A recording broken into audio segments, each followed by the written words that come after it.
Hello and welcome to the One Life Church devotional series where we cover the entire Bible in 20 months.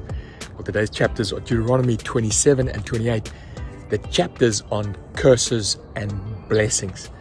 I found myself in the cemetery here down the garden route, and I'm standing here because I suppose a grave, a cemetery, is the ultimate in terms of a curse, in terms of bad things that happen to people. And so as we reflect on these words, this is what happens in Deuteronomy 27. They cross the Jordan. Priests have to stand up with a loud voice next to some altars that have been made and said, listen, if you do these things, you're under a curse. If you follow other idols, if you don't honor your mother and father, if you move a boundary stone, if you lead blind people astray, if you withhold justice, a whole litany of sexual sin, if you kill people, then you're under a curse. And then he mentions, well, now, if you obey God, then you're under this blessing. And the blessing would be, he'll set you above other nations. The fruit of your womb will be blessed. Your enemies will be sorted out. Your coming in, your going out will be blessed. He'll establish you as his holy people. You'll be prosperous. The storehouses of heaven will be open to you. You will lend to many nations, not borrow. The Lord will make you the head and not the tail.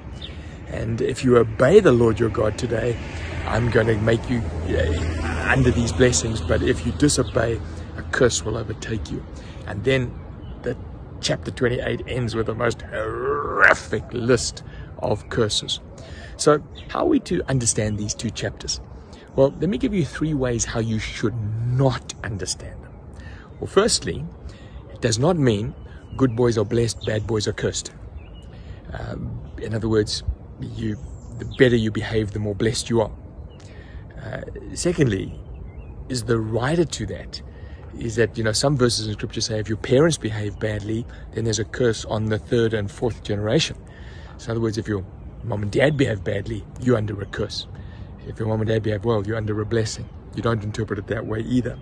And then you also don't look at people's tragedies and say, they're obviously under a curse because their washing machine broke. Or they're obviously under God's curse because they, had an accident. No. This guy had an accident because he was stupid, not because he's under a curse. Stupid to get into a canoe like I did. But if we had to look at a whole Bible view and say, well, how do we understand this biblically? This is what we need to understand. Surely, these curses and blessings are a picture of eternal heaven and eternal hell. Surely they've got to be, because the children of Israel are a picture of the church, and this is pictorial language in one sense. So in one sense, ultimate blessing is to be with God, and ultimate cursing is to be in hell. That's in one sense. But then we also need to understand this, or look at a whole biblical point of view, is that we do not receive a blessing because of our good behavior. And if it was purely on our behavior, we would all be cursed, every single one of us. And so you don't read it that way. The way to look at it is that Jesus was cursed on our behalf, cursed as him who hung on a tree. And so if you look at all the curses that came on Jesus, every curse that's befallen to you, an undeserved curse does not come to rest. And so if we are in Jesus, the curse is not on us any longer, it is on Jesus. So when you look at the curses that are possible, and people can throw curses, and there definitely are very real curses in the world today. Those who are hidden in Jesus, the curse doesn't deserve to rest on them. Why? Because it deservedly went on Jesus. So if we are hidden in him, that's what atonement is about. Atonement is, he was your substitute. He took your place. He took the curse himself.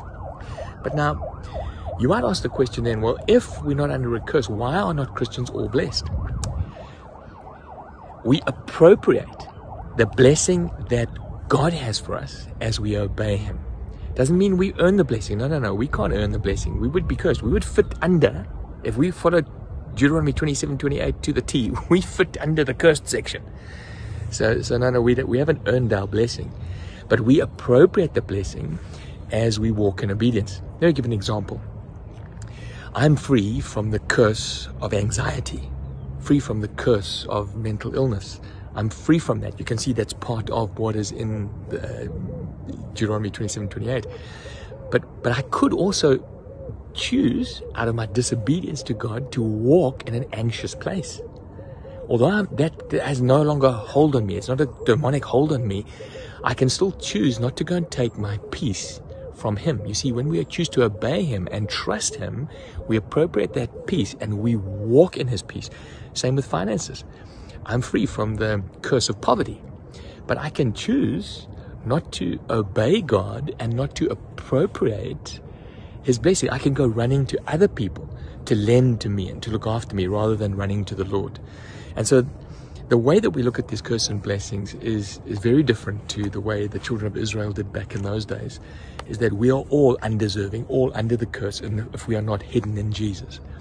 If we are hidden in Jesus, the curse has been broken, and we appropriate His blessing, not because we've earned it, but because we're trusting Him for it.